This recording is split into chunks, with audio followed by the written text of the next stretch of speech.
Հոբ ուժերը գիշերը Ռուսաստանի տարածքի վրա ուկրաինական 337 անօդաչու են խոցել, հայտնում է Ռուսաստանի Դաշնության պաշտպանության նախարարությունը։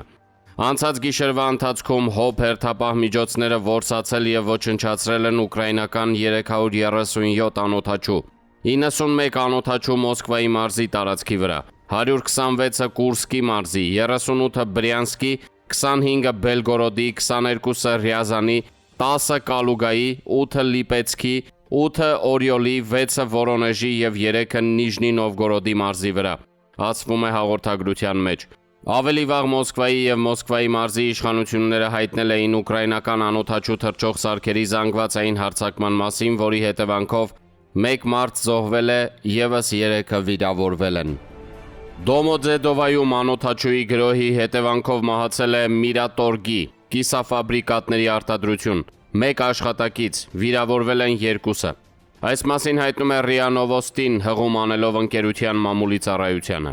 Ավելի վաղ Մոսկվայի եւ Մոսկվայի մարզի իշխանությունները հայտնել էին ուկրաինական անօդաչուների զանգվածային հարձակման մասին, ինչի հետևանքով 1 մարդ է զոհվել, 3-ը տուժել։ Մոսկվայի քաղաքապետ Սերգեյ Սոբյանինի տվյալներով Հոպը շարունակում է հետ մղել Մոսկվայի վրա իրականացվող գրոհը։ Ներկա պահին դեպի Մոսկվա թռչող թշնամու 73 անօդաչու է խոցվել։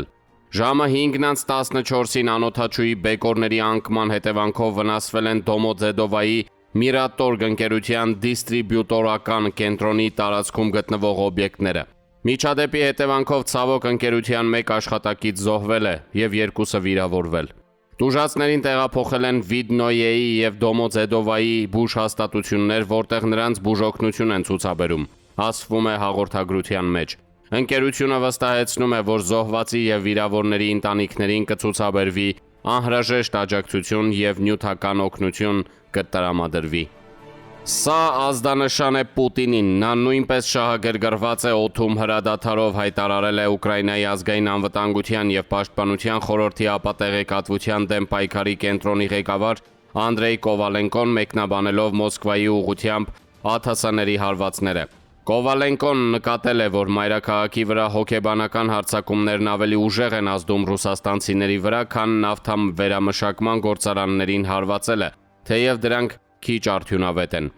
Ծովում եւ օդում հրադադարն ավելի վաղ առաջարկել էր Վլադիմիր Զելենսկին որպես Ռուսաստանի հետ բանակցությունների նախապայման։ Սա առաջին դեպքը չէ, երբ Կիևի ռեժիմն ԱԹՍ-ներ է ուղարկում Մոսկվա բարձրաստիճան պատվիրակության այցի օրը։ Այս մասին հայտարարել է Ռուսաստանի արտգործնախարարության պաշտոնական ներկայացուցիչ Մարիա Զախարովան։ Դիվանագետը նշել է, որ Կիևն անօդաչու սարքեր է ուղարկել Մոսկվա գիշերը, երբ ԵԱՀԿ գլխավոր քարտուղարը Մոսկվայում էր։ Այն կազմակերպության ղեկավարը, որին Զելենսկու հովանավորները հասցրել են միայն հայտարարություններով սահմանափակվող հաստատության մակարդակի, զրկելով իր նշանակությունից, Եվրոպայում անվտանգության եւ համագործակցության ապահովումից, գրել է նա Թելեգրամյան ալիքում։ Ուկրաինան պետք է տարածքային զիջումների գնա խաղաղության ցանկացած համաձայնագրի շրջանակներում։ Այս մասին հայտարարել է ԱՄՆ պետքարտուղար Մարկո Ռուբիոն, մեջբերում է The New York Times-ը։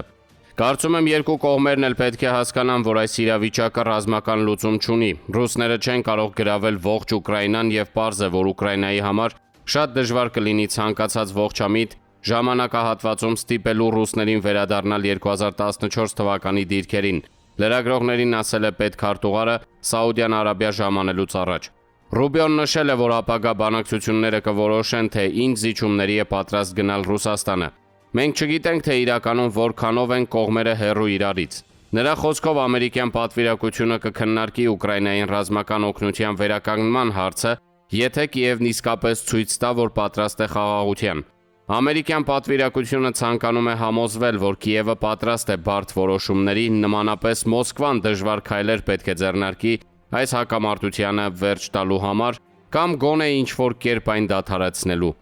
հավելել է Ռուբիոն։ Ուկրաինան ձգտում է խաղաղության եւ պատրաստ է բանակցել պատերազմն ավարտելու համար, այս մասին Սաուդյան Արաբիայում ամերիկացի գործընկերների հետ բանակցությունների ժամանակ հայտարարել է Ուկրաինայի նախագահի գրասենյակի ղեկավար Անդրեյ Երմակը, հայտնում է CNN-ը։ Պետք է քննարկել ամենակարևորը, ինչպես սկսել այս գործընթացը, իսկ մենք շատ բաց ենք, մենք ցանկանում ենք շատ կառուցողական խորը բարեկամական գործընկերության վրա հիմնված զրույց ունենալ մեր ամերիկացի գործընկերների հետ, Ջիդդայում լրագրողների հետ զրույցում ասել է Երմակը։ Նրա խոսքով ԱՄՆ-ի անվտանգության երաշխիքներն Ուկրաինայի համար շատ կարևոր են, որպեսզի համաձայնության հասնելուց հետո Ռուսաստանին թույլ չտան կրկին հարձակվել։ Երմակը հավելել է, որ հանդիպման առաջնահերթությունը Մոսկվայի հետ բանակցությունների միջոցով խաղաղության հասնելու գործընթացի մեկնարկն է։ Միաժամանակ նա հրաժարվել է հստակեցնել, թե ինչ զիջումների է պատրաստ Ուկրաինան խաղաղության համաձայնագրին հասնելու համար։ Դոմոդեդովայում անօդաչու թռչող սարքի հարձակման հետևանքով վիրավորվածներից մեկը մահացել է։ 50-ամյա տղամարդը մահացել է Վիդնոյեի հիվանդանոցում։ Բժիշկները 4 անգամ վերագործարկել են նրա սիրտը։ Մոսկվայի մարզի նահանգապետ Անդրեյ Վորոբյովը հայտարարել է, որ զոհվածների ընտանիքներին կվճարվի 1 միլիոն ռուբլի, տուժածները նույնպես կստանան աջակցություն, կախված վնասվածքների ծանրությունից նրանց կվճարվի 100,000-ից մինչև 500,000 ռուբլի։ Հայտնի է դարձել, որ մերձ Մոսկովյան Ռամենսկոյում, Վիդնոյեում եւ Դոմոդեդովայում ուկրաինական անօդաչուների զանգվածային հարձակման հետևանքով տուժածների թիվը հասել է 20-ի, նրանց մեջ նաեւ 3 երեխա կա, հայտնում է Մաշ Telegram ալիքը։ Դոմոդեդովային հասցված հարվածի հետևանքով Միրատորգ ընկերության ավտոկայանատեղիում մահացած անվտանգության աշխատակիցը 37-ամյա Անդրեյ Կանև, որն աշխատում էր անօդաչուի հարվածից տուժած բնակելի համալիրի հարևանությամբ գտնվող սուպերմարկետներից մեկում։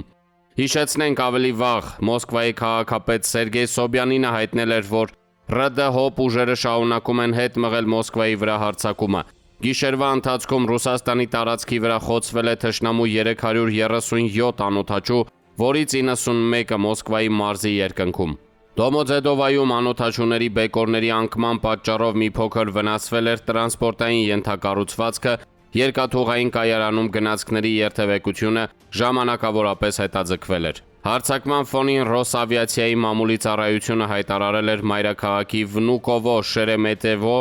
Ժուկովսկի և Դոմոդեդովո օդանավակայանների շահագործման ժամանակավոր սահմանափակումների մասին։